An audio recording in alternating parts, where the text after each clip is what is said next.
C'est un immense plaisir de porter donc la voix de l'équipe de production de Y'a Problème. Y'a Problème vit donc sa saison 2. Et cette année, nous avons décidé d'aller vers les populations de l'intérieur. Vous avez été nombreux à nous le rappeler. Nous avons donc été interpellés et nous sommes aujourd'hui à Ndoussi. Malheureusement, ce n'est pas pour une bonne nouvelle. Il y a problème parce que des jeunes gens ont décidé de s'affronter. Ils auraient pu discuter, mais ils ont fait fi de tout cela. Pourtant, vous n'êtes pas sans connaître que l'ADN de la Côte d'Ivoire, c'est le dialogue. Quand il y a conflit intercommunautaire, c'est qu'il y a dégâts. J'ai perdu plein de choses qu'on ne peut pas expliquer. Nous, on ne comprend pas ce qu'il y a en Ndoussi ici. Ils ont pillé tout ce que j'ai. J'ai appris la nouvelle, j'arrive, je me suis retrouvé en clinique. Mesdames et messieurs, c'est avec tristesse que je vous souhaite la bienvenue à ce tout premier numéro de Y'a Problème. Et je vous prie d'accorder un intérêt. Ne vous laissez surtout pas déranger, car ce qui va suivre maintenant vous permettra de mieux comprendre toute la tristesse avec laquelle j'introduis cette émission.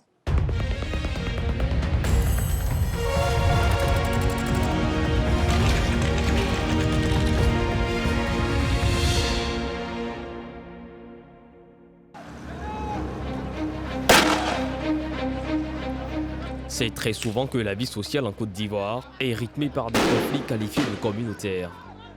Aucune zone du pays n'est épargnée, mais les éléments déclencheurs ne sont toujours pas les mêmes. Le cas le plus récent a été celui vécu à Ndoussi. 5 kg de cannabis, des fusils de chasse et 350 kg de médicaments de qualité inférieure et falsifiés. Voici le type de saisie qui prend une dimension particulière dans le contexte de Ndoussi.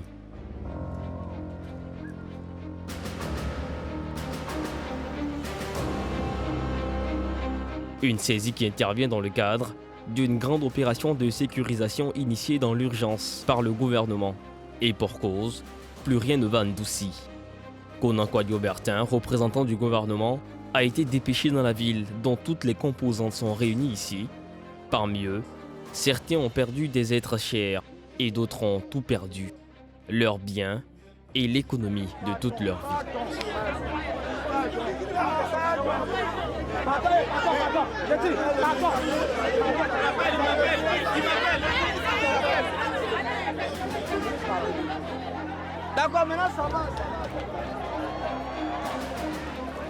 Et il ne faudra pas longtemps pour entendre les premiers cris de douleur. Venez. Je vous ai vu un peu fâché, qu'est-ce qu'il y a? Il nous parle des magasins brûlés. Il y a une maison, pour ne pas dire des maisons, d'une famille complète qui dormait aux environs de 1h du matin. N'eût été la vigilance des voisins, tout ce monde-là serait mort. Mais la vie humaine est plus urgente que d'autres choses. Alors, je ne suis pas d'accord avec M. Niaouré. Il faut parler de tout ici au ministre. Mes frères qui sont là, ici, qui étaient voisins à la mosquée de Ndoussi, ont été brûlés partout. Merci. Ce monsieur a perdu tout ce qu'il possède. Sa maison a été entièrement calcinée. Lui et tous les membres de sa famille ont failli perdre la vie. Mais pourquoi depuis un moment, 1, 2, 3, vous brûlez, vous cassez, vous tuez? Qui fait ça? Au nom de quoi? Qui fait ça et au nom de quoi? Au nom de quoi? Un Ivoirien, un jeune, n'a plus peur de tuer quelqu'un? N'a plus peur de tuer quelqu'un? De brûler le magasin? Brûler une maison pendant que des gens dorment dedans? Vous venez d'où? Et vous êtes qui pour faire ça tout le temps? Et qu'est-ce que vous croyez? Que ça va continuer comme ça? Mohamed Delon. Des affrontements entre jeunes, enfin un mort, plusieurs blessés graves et de nombreux dégâts matériels. Ce sont les deuxièmes faits de violence de ce genre en 2 semaines dans la ville. Là, il y a eu affrontement. Il y a eu mort d'homme. Il y a eu magasin brûlé. Il y a des maisons de famille qui ont été brûlées. Grâce à Dieu, là-bas, il n'y a pas eu de mort. Mais si moi, je suis baoulé, on On m'a dit, il y a un monsieur, un jeune, un enfant qui est venu au funérailles. Il s'en va payer du pain, puis il n'a rien à voir dans votre affaire pour le tuer. Si moi je suis ton frère, si toi tu l'as tué, tu t'appelles, je dis n'importe quoi, Kofi ou quelque chose, moi aussi tu vas te tuer un Kofi. Là où il faut. Et puis sans nous rendre compte, une affaire de drogue, de dealer, va mettre les populations en palabre et ça va prendre une autre tour. À Ndoussi, il y a de la tension dans l'air et populations autochtones et halogènes en sont venues aux mains, sans aucune forme de discernement ni de retenue, et face aux autorités, c'est la course à la compassion.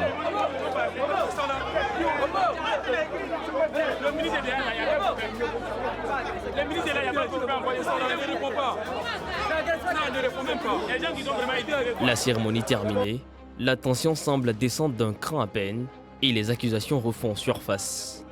Chacun a sa théorie sur l'origine du mal. Il y a la drogue. La drogue, c'est un élément catalyseur de ces crises. Mais le vrai problème est là. Tout le monde sait, mais personne n'ose le dire. C'est quoi le problème?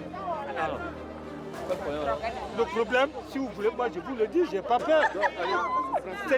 Le problème en Ndoussi, c'est que les jeunes du lac de Ndoussi, ils veulent, parce qu'ils disent que additionnés aux jeunes de la CEDEAO, ils sont plus nombreux que nous. Donc, ensemble, s'ils se mettent ensemble, ils peuvent exterminer tous les jeunes de Ndoussi et avoir la même mise sur Ndoussi pour rebaptiser Ndoussi. Voici le vrai problème qui est là. Ils savent tous, les autorités, mais ils n'osent pas le dire. Ils viennent, c'est la drogue. C'est pas la drogue. La drogue, c'est un élément catalyseur. Mais le vrai problème, c'est ça. Quand les uns parlent de conflits intercommunautaires, d'autres pointent du doigt la violence des gangs. Dans les deux cas, à Ndoussi, une forme d'insécurité sans précédent inquiète.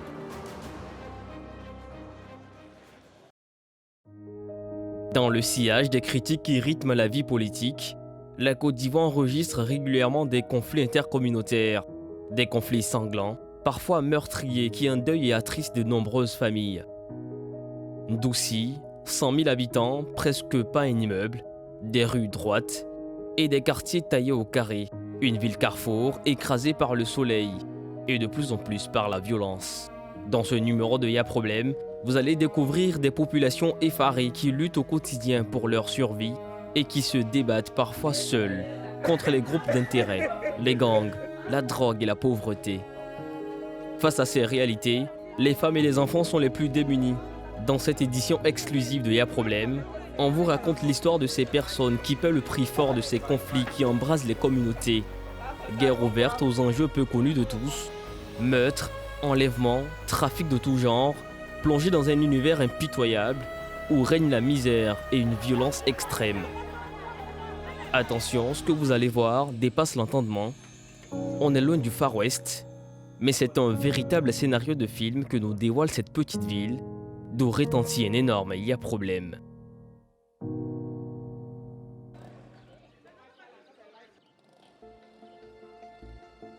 Dans un quartier à quelques mètres du centre-ville, un week-end ordinaire, pas du tout.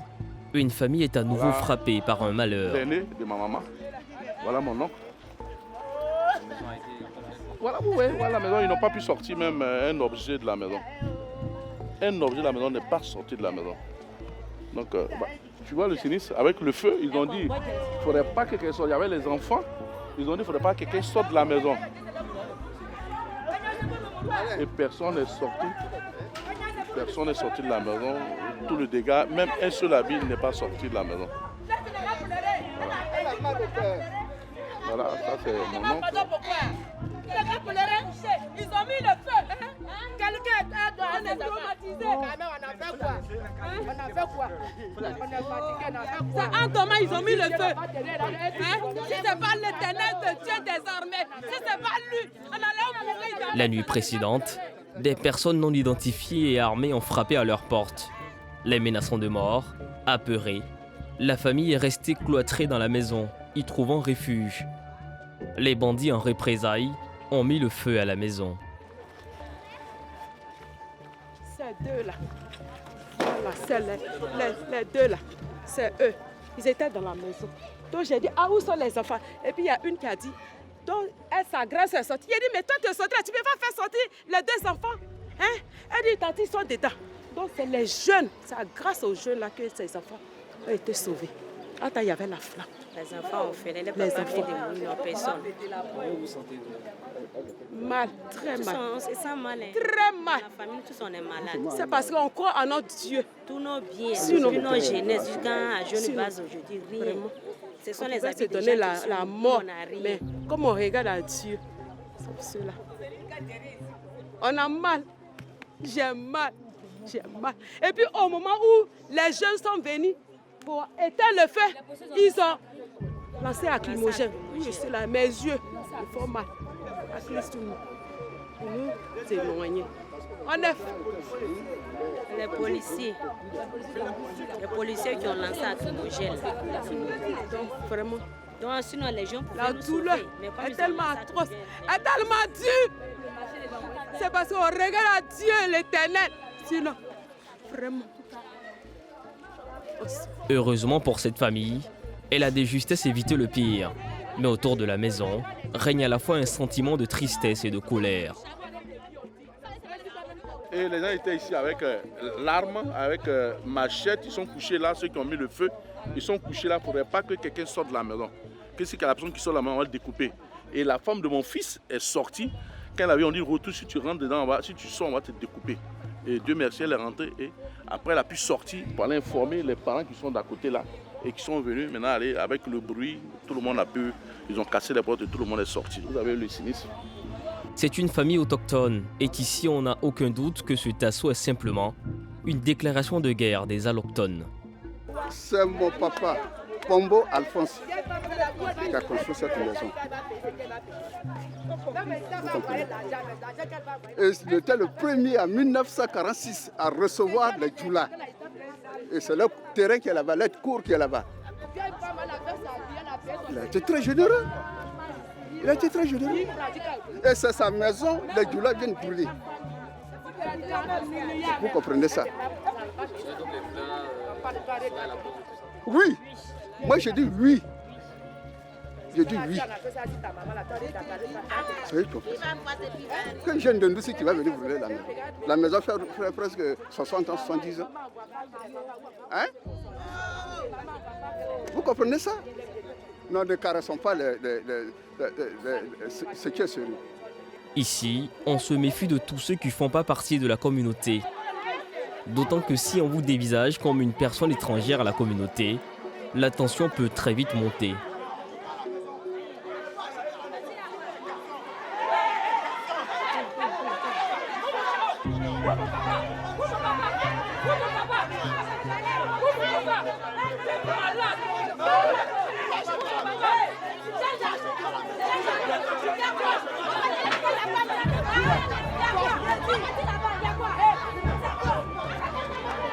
Mais tout ceci, c'était bien avant les affrontements qui sont intervenus après ceux du 31 juillet et 1er août, qui ont fait 3 morts et de nombreux blessés, commencé peu avant 22 h. Très vite, la rumeur prend la ville, d'autres jeunes profitent de cette confusion pour piller les habitations. La maison d'Aliko était sur leur chemin. Ici c'est le quartier, on dit c'est un quartier habité par nos frères qui viennent d'ailleurs. Mais étant un fils de nous aussi, j'ai habité ici. On leur dit que c'est la symbiose. On vit ensemble. J'ai donné ma patrie importante pour nous aussi. J'ai échappé dans beaucoup de choses, mais quand les gens parlent, je dis non, je suis plus en sécurité que tout le monde. Mais regardez, c'est le fruit de tous mes efforts sont partis en une journée. Ils n'ont pas brûlé. Ils ont pillé tout ce que j'ai. Parce qu'il y avait plus de 10 machines à coudre. Des complets de pain, on n'en parle pas. Est-ce que vous regardez, est-ce qu'il y a un peu de poussière de rescapé de machines de fer? Juste à côté de ce qui était son petit cocon, il y avait construit son atelier de couture, qui lui générait des ressources plutôt confortables. Aujourd'hui, il ne sait à quel sein se vouer. Est-ce que ce qu'ils sont en train de dire là, est-ce que c'est ça qui va sauver le problème? Si on n'est pas allé au fond du problème, ils n'ont qu'à dire qu'est-ce qu'il y a au juste. Aujourd'hui, ce n'est pas affaire de drogue. Ils n'ont qu'à laisser affaire de drogue.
Direction le centre-ville, là où tout a commencé. Ce périmètre délimité a été le théâtre d'une scène de crime.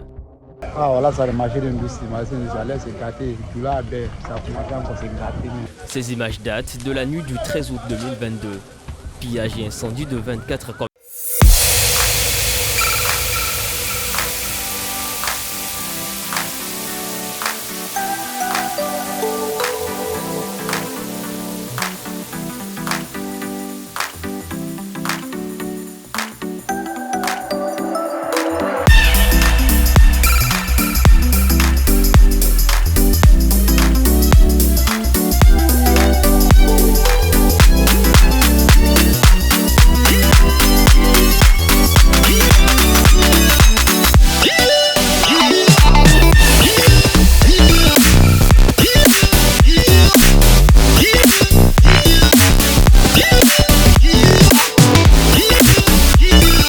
Dans ce magasin.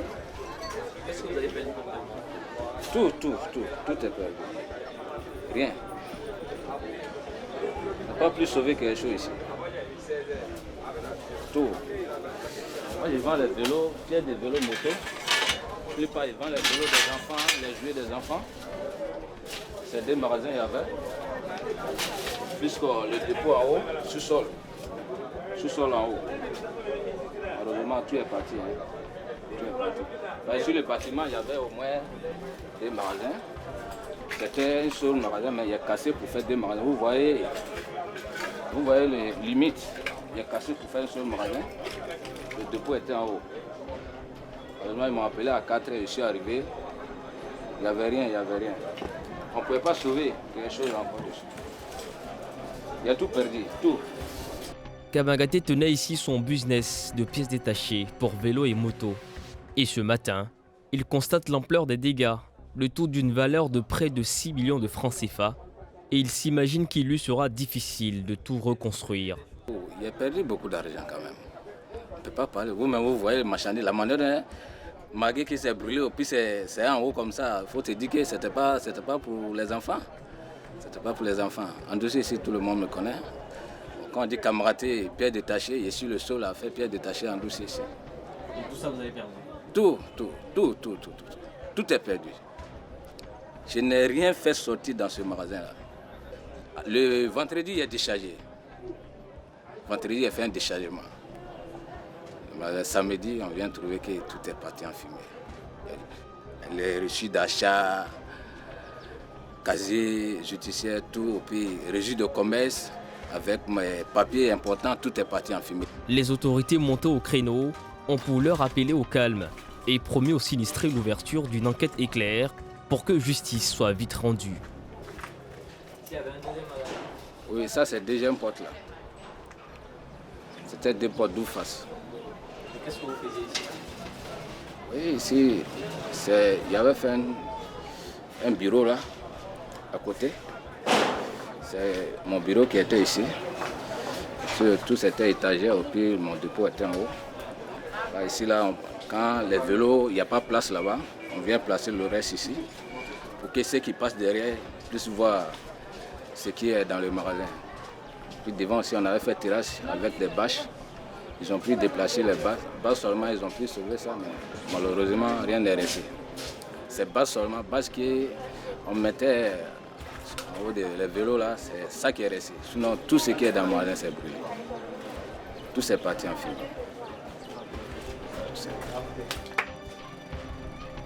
Le commerce de Kamagaté était l'entreprise de toute sa famille. Ici, tous vivent des revenus de ce commerce, parti en feu, et la famille a du mal à envisager un avenir un tout petit peu reluisant.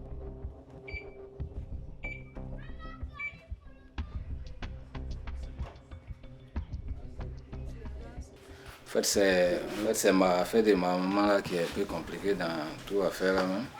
Parce qu'on a mal, mais on n'a pas d'autre choix. C'est Dieu qui a voulu qu'on descendisse de nos magasins. Mais par la grâce de Dieu, on a la santé. Mais ce côté vieux, mais je m'inquiète beaucoup. Parce que depuis elle a compris l'affaire là, elle n'est pas tranquille. Elle était évanouie plus que 3 fois. On a essayé de la calmer. Bon, aujourd'hui, alhamdoulilah, ça va. Raccourcis et recherche de culpabilité dans le regard de l'autre, beaucoup commencent à se nourrir de l'idée que Malinké et Abé ne peuvent plus vivre en parfaite harmonie.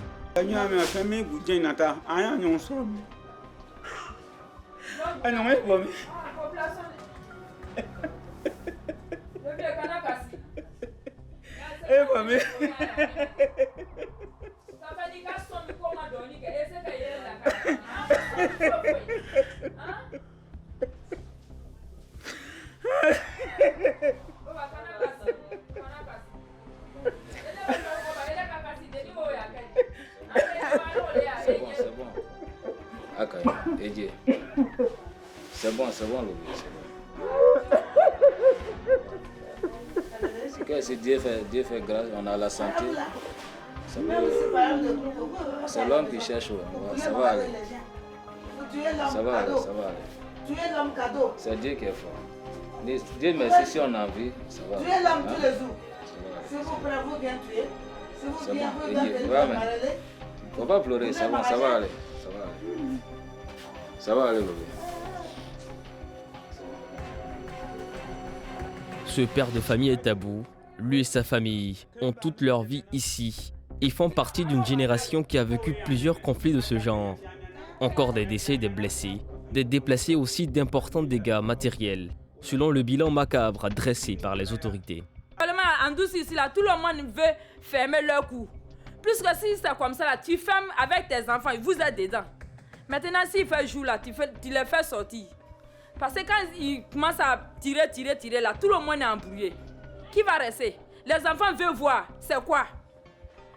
Nous, on ne comprend pas ce qu'il y a en douce ici. Pardon, la population n'a qu'à nous aider, quoi. Quelqu'un n'a qu'à venir nous aider. Parce que les Djoula, là, on ne peut pas. Nous, on ne peut pas parce que ce n'est pas nos villages. On ne veut pas que du Sinon n'a qu'à venir entre nous. Parce qu'ils vont casser nos magasins. C'est nous qui avons des magasins en douce ici. Casser le magasin et puis va rentrer au marché pour casser. Tout ça là, c'est problème, c'est sur nous. Donc à cause de ça, nous on ne peut pas faire palabre. Mais dans tout ça là, ils nous suivent. On ne sait pas c'est qui.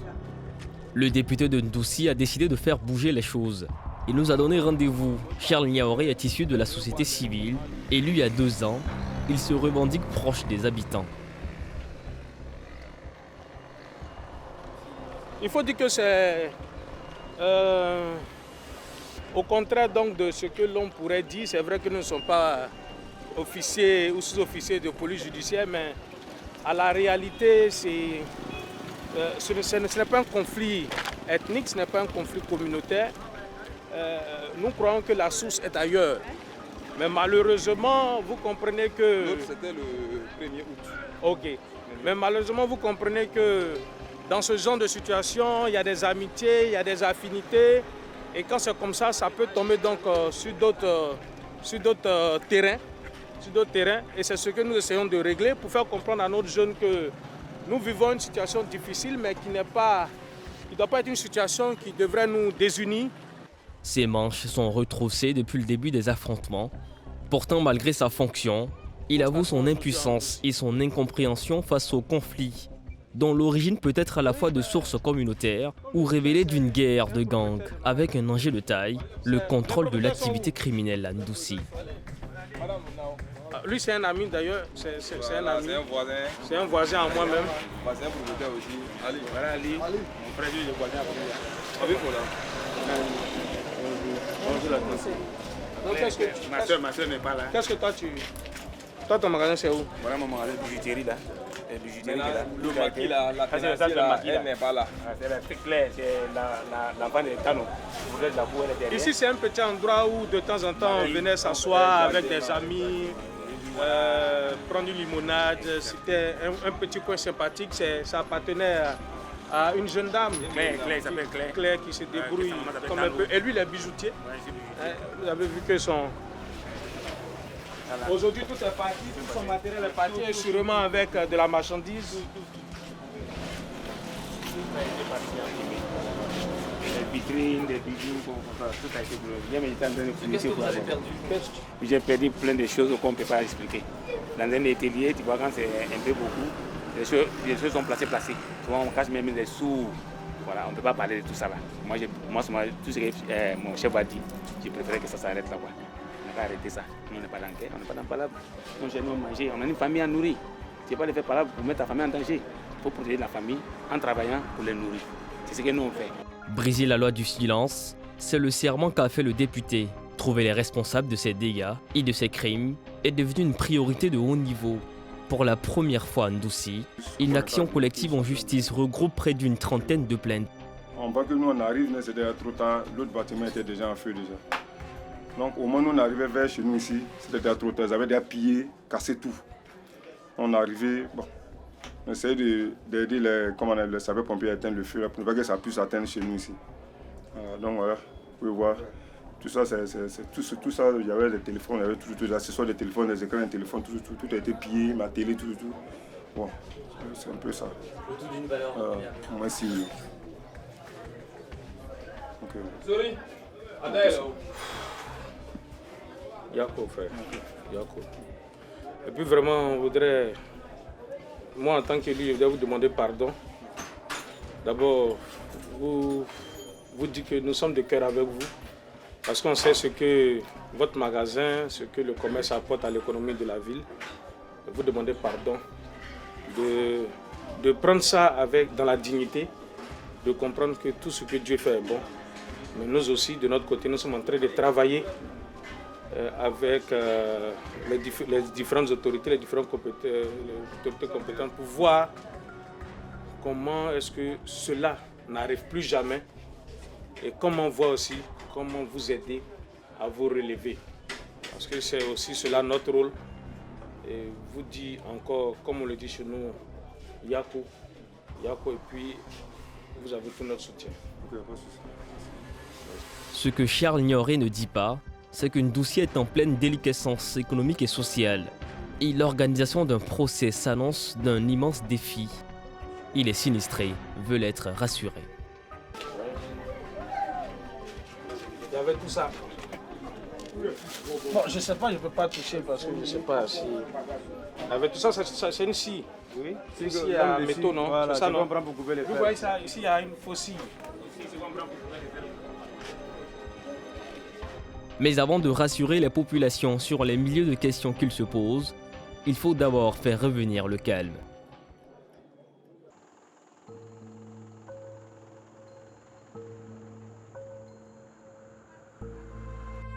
À Ndoussi. À l'extérieur de la brigade, une demi-heure avant le couvre-feu, c'est la panique. Alors c'est bientôt le couvre-feu, vous partez? Oui, à 19h, on doit rentrer. Si on te trouve, on te frappe. Cette histoire de bagarre là, vraiment. On ne peut plus vendre, on n'est plus en paix, nos frères meurent, nos soeurs meurent, nos parents meurent. Il peut rien. Donc on ne sait pas. Si le président peut régler cette histoire, il doit avoir pitié de nous pour en finir avec cette histoire-là, parce qu'on n'est pas en paix. Dans notre maison, on n'est pas en paix. Il trouve une solution pour cette histoire. Ah maman, on n'est pas en paix. Mamie, comment? Quand t'as dit, moi, nous trouver une solution pour nous, faut dire, mamie, pardon. C'est combien? Grâce est commerçante de poissons braisés. Son affaire prospère grâce au noctambule. Mais avec ce couvre-feu, elle n'a pas d'autre choix que de tout remballer avant 19h. Vous dépêchez? Oui, on se dépêche. Si on nous retrouve ici, c'est pas bon. Allô? C'est là-haut. Il y a où un panier là? Panier là, tiens. Tiens. Nadège, attends, ma belle.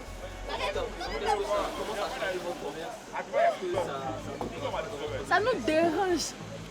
Ça nous dérange. À 19h, de 16h, 19h, tu peux vendre quoi? Habituellement, on commence à 18h, finit à 23h, minuit. Mais actuellement, là, on ne vend rien. Si tu as trop vendu 20 000, 30 000, il y a quel temps pour vendre? On vit mal. On vit mal. Ce qui fait encore plus mal, c'est qu'à tout moment, il peut rentrer chez toi. Ces bandits-là peuvent rentrer chez toi, viennent demander les âmes blanches, vont te forcer, vont te frapper. Actuellement, on n'est pas en paix. On n'est pas en paix. On va trouver une solution de cette histoire-là, parce que vraiment. Ben, retiens ça là-bas. Pour Grace, c'est 3 jours de couvre-feu, 72 heures de pertes sèches. Un cauchemar qui se chiffre à plusieurs milliers de francs CFA. Est-ce que ce soir, par exemple, vous avez pu faire au moins une petite recette? Oui, on a vendu un peu. C'est appétit. C'est appétit. Et qui a vendu, comment ça vaut 30 000 même. Actuellement, on vend jusqu'à 150 000, 100 000, mais actuellement, ça peut pas. C'est pas bon. Mets dans le frigo. Où ça? Pour quelques francs CFA ou pour assouvir sa haine de l'autre, certains se sont transformés en des assassins sans scrupules. Alors que s'installe la crainte qu'aucune enquête n'aboutisse et que la justice ne sème ni à réparer les torts, ni à prévenir les récidives, les populations, elles, ne cessent de scander « il y a problème ».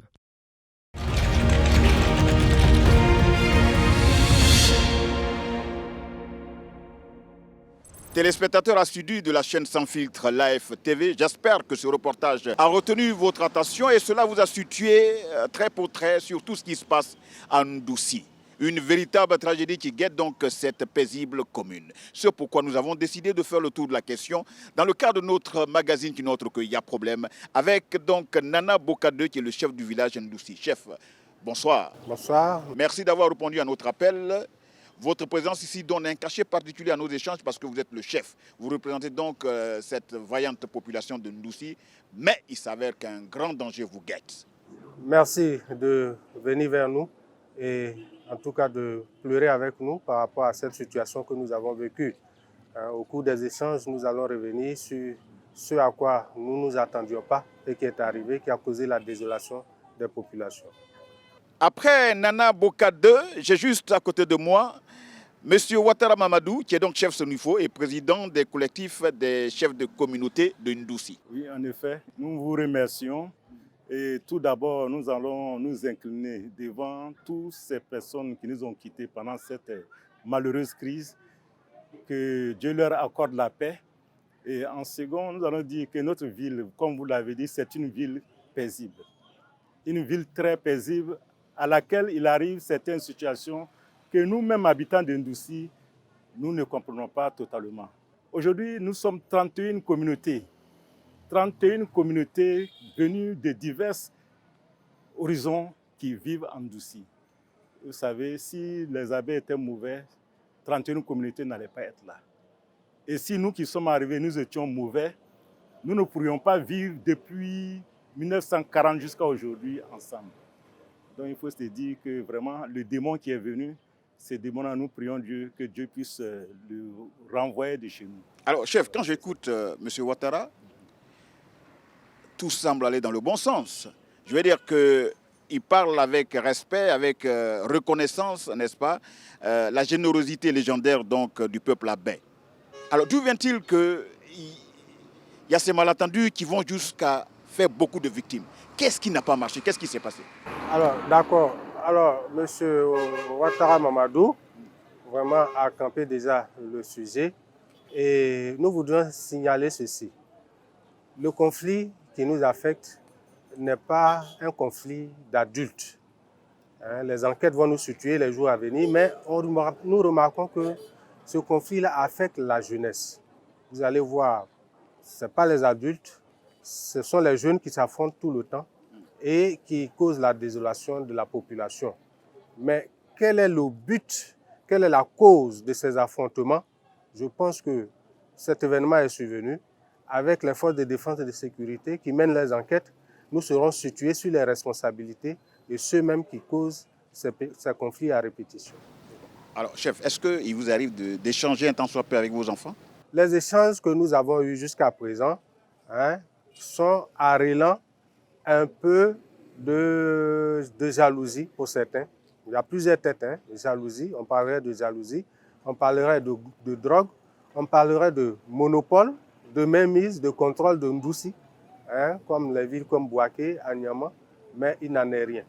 Je pense que les autres sujets qui causent vraiment ces conflits-là sont ailleurs. Donc tout ce qui a été dit jusqu'ici, où on parle de drogue, où on parle de ce que vous venez de citer là, vous estimez que les raisons du conflit sont ailleurs? Les jeunes sont manipulés. Ils sont manipulés. Mais ils sont manipulés par qui? Voilà, ils sont manipulés et comme je l'ai dit, les enquêtes sont en train d'être faites, ça se poursuit. Il y a eu des interpellations et ceux qui ont été interpellés vont nous dire quels sont ceux qui les manipulent. Monsieur Ouattara, Oui, monsieur. vous venez d'écouter le chef. Le chef, oui, oui. Il semblerait que les jeunes de tous bords sont manipulés par des mains obscures. Est-ce que vous avez un commentaire à faire? Tous nos enfants sont manipulés. Vous confirmez? Qu'ils soient abbés ou venus d'ailleurs. Pourquoi est-ce qu'ils sont manipulés? Comment on peut comprendre que pendant que nous, les parents, nous dormons, que des jeunes se lèvent du quartier de là-bas et se lèvent du quartier d'Abekro pour s'affronter au centre-ville? Mais qu'est-ce qui les amène à s'affronter? Moi, je l'ai dit toujours, je ne comprends pas ce qui les amène à se battre. Ils se battent pour gagner quel trophée? Parce que quand on fait une bataille, c'est pour, au bout de la bataille, gagner quelque chose. Mais ces batailles que nous voyons là, ces batailles auxquelles nous assistons là, c'est pour gagner quoi? Nous qui sommes venus d'ailleurs, nous ne serons jamais chefs abbé en Ndoussi. Nous qui sommes venus d'ailleurs, nous ne serons jamais chefs de terre en Ndoussi. Nous qui sommes venus d'ailleurs, nous ne pourrons pas nous mettre à cultiver des terres sans que les abbés nous les aient octroyées. Notre combat là, c'est pour gagner quoi? Et maintenant, de l'autre côté, nous qui sommes là, la communauté qui est arrivée en Ndoussi, qui s'est épanouie en Ndoussi, qui a beaucoup de choses en Ndoussi, tout ce que nous avons acquis là, c'est avec l'aide des abbés. Mais les abbés ne peuvent pas nous enlever ce que nous avons. C'est pourquoi nous ne comprenons pas ce qui arrive à nos enfants lorsqu'ils s'affrontent. Nous étions là dans une ville très paisible.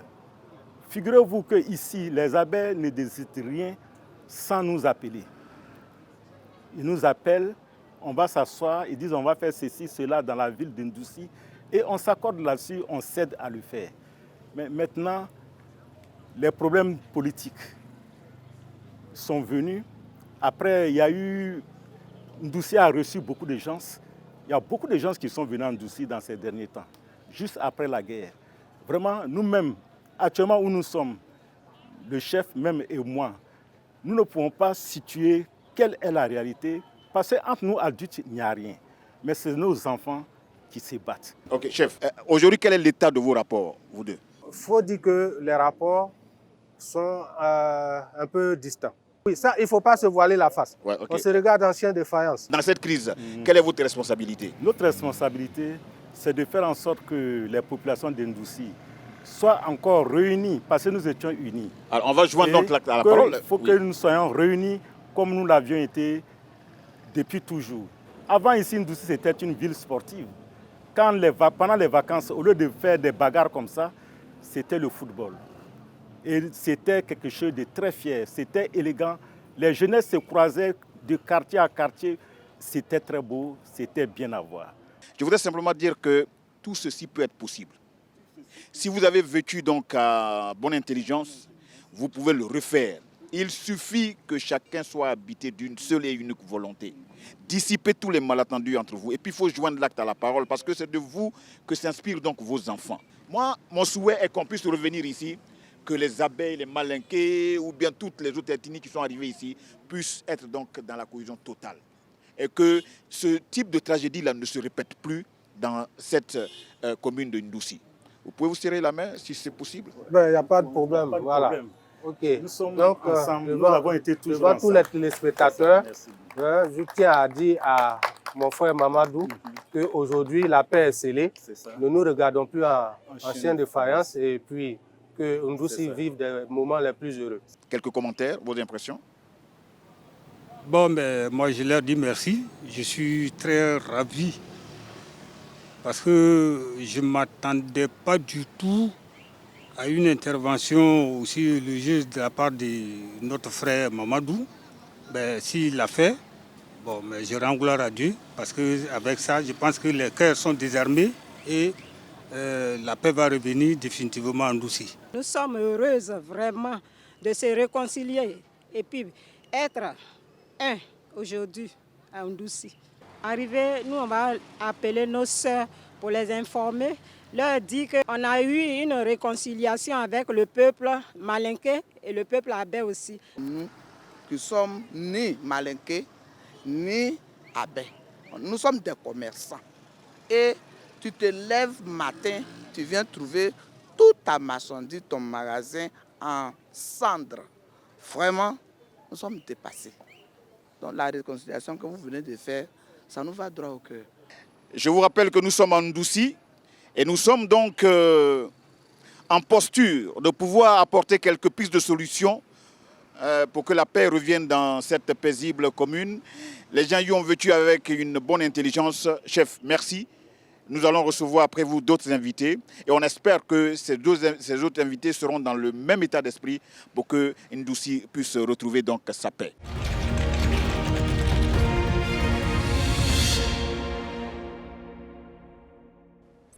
Ai-je besoin de vous rappeler que lors de nos échanges avec donc, les chefs, il a été question de la jeunesse. La jeunesse de Ndoussi serait-elle manipulée et manipulée par qui? C'est l'occasion pour nous d'en savoir davantage. Oui. Claver, Traoré, ici sur ce plateau, vous représentez les jeunes. J'ai écouté vos parents, on dit qu'il faut absolument qu'on parle avec vous, car vous êtes manipulés. Est-ce que c'est vrai? Je prends la parole ici en tant que, d'abord, victime et en même temps jeune abbé. Je pense que ce que les parents disent, ils n'ont pas tort.